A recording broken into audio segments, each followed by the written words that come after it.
কেটে গেছে দীর্ঘ 15 বছর। এর মাঝে এই লালগড় গ্রামে একবারও পা দেয়নি সুকান্ত।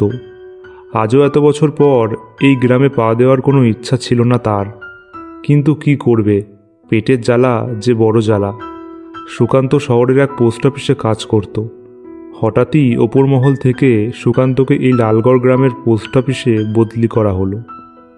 প্রথমে সুকান্তও নাকচ করেছিল বটে, কিন্তু কি করবে, চাকরি বাঁচাতে গেলে যে ওপরের কথা মানতেই হবে। কিছুটা হাঁটতে হাঁটতে গ্রামের চারপাশটা ভালো করে দেখছিল সুকান্ত। মনে মনে ভাবছে সে, কি ছিল এই গ্রাম আর এখন কি হয়ে গেছে। পুরো ছেলেবেলা তার এই গ্রামেই কেটেছে। তারপর এক বিশেষ কারণে তার এই গ্রাম ছাড়তে হয়েছিল। অনেকক্ষণ হাঁটতে হাঁটতে বেশ ক্লান্ত হয়ে পড়েছে সুকান্ত। সেই ভোরবেলা বেরিয়েছে সে, কিছু খাওয়াও হয়নি তার। রাস্তার পাশে একটা চায়ের দোকান দেখে সে দাঁড়ালো।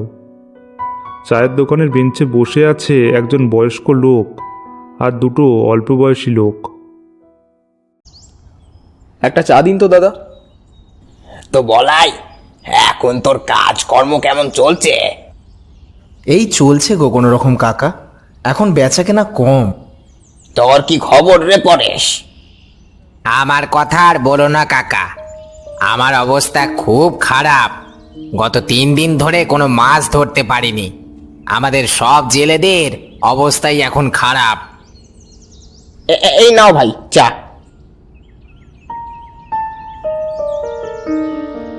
চাটা নিয়ে সুকান্ত বেঞ্চে বসলো। তা তোমাকে তো ঠিক চিনলুম না বাপু, তুমি কি এই গ্রামে নতুন নাকি? আমি এই গ্রামে কাজে এসেছি। লালগড় গ্রামের পোস্ট অফিসে আমার বদলি হয়েছে। বাহ, তাই নাকি? এ তো খুব ভালো খবর। বলাই এক দৃষ্টিতে সুকান্তর দিকে তাকিয়ে আছে। পরেশ বলাইকে বলে উঠল, কিরে বলাই, এরকম ভাবে কি দেখছিস? সুকান্তকে উদ্দেশ্য করে বলাই বলে উঠল, আপনাকে না আমার খুব চেনা চেনা লাগছে। আপনার নাম কি বলুন তো? সুকান্ত, সুকান্ত রায়। সুকান্তর মুখ থেকে কথাটা শোনার পরেই বলাই উৎফুল্ল হয়ে উঠল। সুকান্ত তুই? তাই বলি, এত চেনা চেনা লাগছে কেন? আমাকে চিনতে পারছিস তুই? আমি বলাই রে। বলাই তুই? তোকে তো চেনাই যাচ্ছে না রে, একদম পাল্টে গেছিস তুই। এতদিন কোথায় ছিলি তুই? তোর কোনো খবরই পাইনি। এদেরকে তুই চিনতে পারছিস না? এরা পরেশ তার হরি কাকারি। হ্যাঁ রে, এবার চিনতে পেরেছি সবাইকে। আসলে কতগুলো বছর হয়ে গেছে কাউকে দেখিনি, তাই আর কিভাবে মুখ চেনা থাকে। তা এত বছর পর গ্রামে পা দিলি, পুরনো সব কথা ভুলে গেছিস নাকি? তোর জন্য একটা ফুটফুটে ছেলের জীবন নষ্ট হয়ে গেছে। পুরনো দিনের কথা আমরা কেউ ভুলিনি। কি হিংসা ছিল তোর!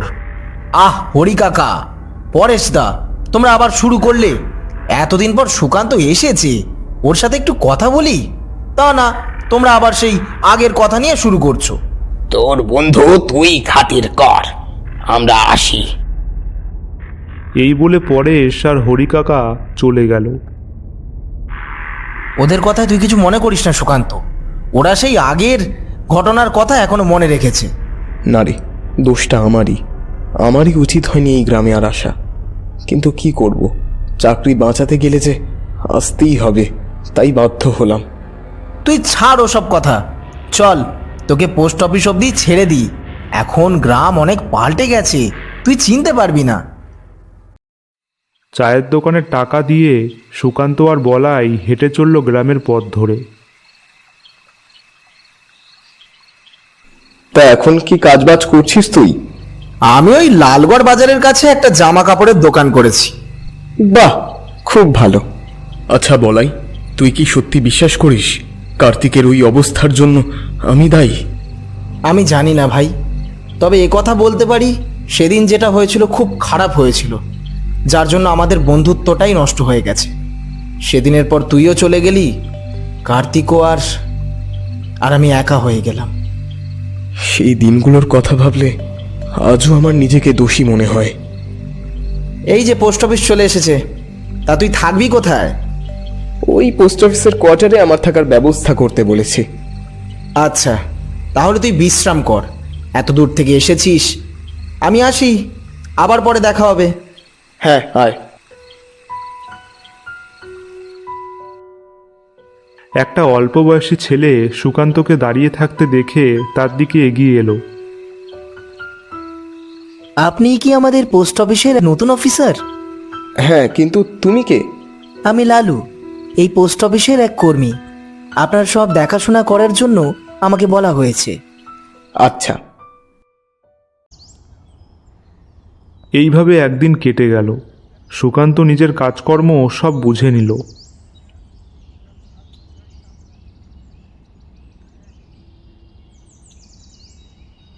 স্যার বলছি, 4টে তো বেজে গেছে, সবাই বাড়ি চলে গেছে।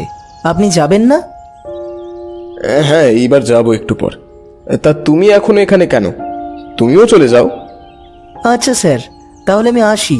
আমার আবার আজ একটু তাড়া আছে। আজ আমার বউকে নিয়ে একটু কেনাকাটা করতে যাব। লালু চলে গেল। সুকান্ত খানিকক্ষণ একা বসে রইল। যাই, এবার উঠি। সুকান্ত সবেমাত্র উঠতে যাবে, ঠিক সেই মুহূর্তে তার টেবিলের কোণায় একটা খাম পড়ে থাকতে দেখে তার চোখ গেল। একটা ডকুমেন্ট। এই খামটা এখানে কি করে এলো? 1 মাস হয়ে গেছে, এখনো এই চিঠিটা এখানে পড়ে আছে।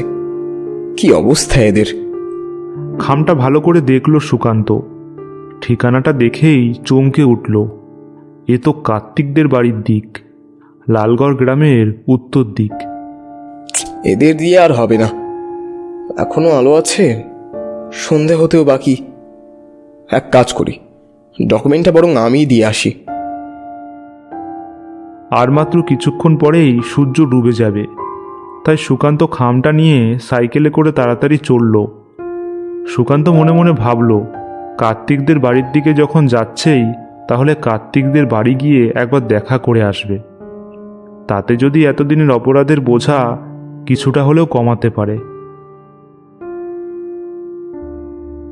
আর খানিকক্ষণ সাইকেল চালানোর পরেই সুকান্ত নিজের গন্তব্যে পৌঁছে গেল।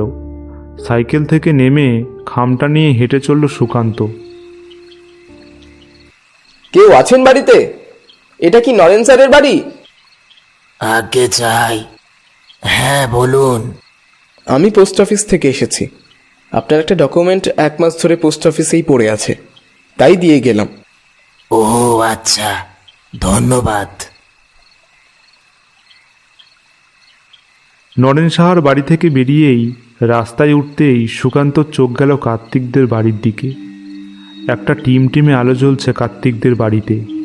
সুকান্ত ভাবছে, যাবে কি যাবে না, কি মুখ নিয়ে দাঁড়াবে ওদের সামনে।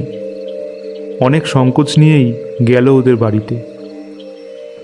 কেউ আছেন বাড়িতে? কাকা আছেন বাড়িতে?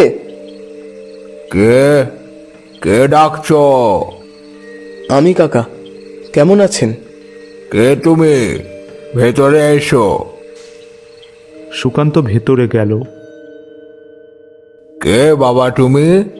তোমাকে তো ঠিক চিনতে পারলাম না। আমি সুকান্ত কাকা, চিনতে পারছেন? ও সুকান্ত তুমি? কেমন আছো বাবা? অনেক বড় হয়ে গেছো, চেনাই যাচ্ছে না তোমাকে। ভালো আছি কাকা, আপনি কেমন আছেন? এই কোনো রকম আছি বাবা। বুড়ো বয়সে আর কত ভালো থাকবো, আমাকে তো দেখারও কেউ নেই। কাকা, আমাকে ক্ষমা করে দিন। আজকে আমার জন্যই আপনার এই অবস্থা। কিন্তু বিশ্বাস করুন, আমি সেদিন কার্তিককে ধাক্কা মারিনি। কার্তিক আমার ছোটবেলার বন্ধু, আমি ওর সাথে কেন এমন করব? সুকান্ত, সেসব কথা আর বলো না। যা হওয়ার হয়ে গেছে। হয়তো এটাই আমার ভাগ্যের পরিণতি যে ওইটুকু একটা ছেলেকে অত কম বয়সে হারালাম। ওসব কথা ছাড়ো, এত বছর পর তুমি এলে, তোমাকে তো খালি মুখে যেতে দিতে পারি না। না না কাকা, ওসবের কোনো দরকার নেই। আপনি যে আমার সাথে ভালোভাবে কথা বলছেন এটাই আমার কাছে অনেক। তুমি বসো।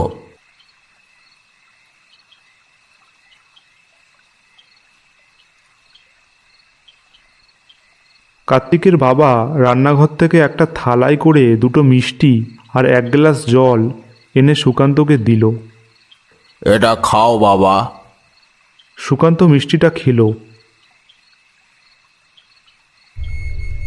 খাওয়ার পরই সুকান্তর মাথা ঘুরতে লাগলো, চোখ মুখ অন্ধকার করে আসলো।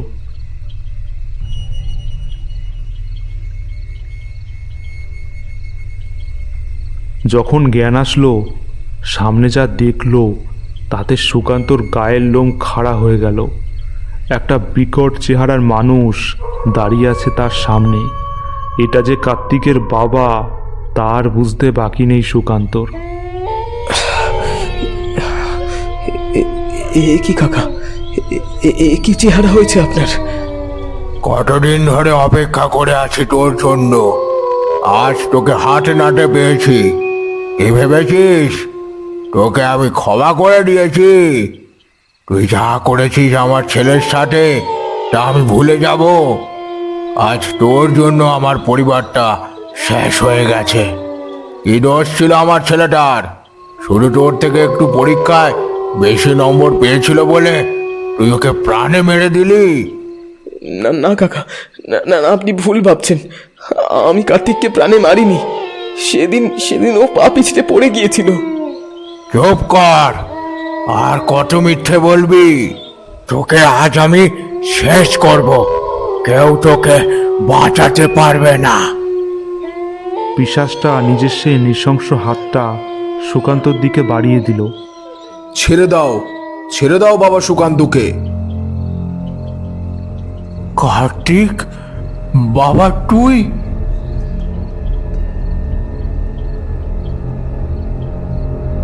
হ্যাঁ বাবা, আমি। আমার সাথে যা হয়েছিল তাতে সুকান্তর কোনো দোষ ছিল না, ওটা একটা দুর্ঘটনা ছিল। সেদিন ফাইনাল পরীক্ষার রেজাল্টের পর আমরা সবাই স্কুলের মাঠে খেলছিলাম। তুই না মন্টু প্রত্যেকবার স্কুলের ছাদে বল পাঠাবি, এবার কি আনবে বলতো? আরে বলাই, আমি কি ইচ্ছে করে মেরেছি নাকি? আরে তোরে ঝামেলা করিস না, দাঁড়া, আমি আর সুকান্ত গিয়ে বলটা নিয়ে আসি। চল সুকান্ত। চল ভাই।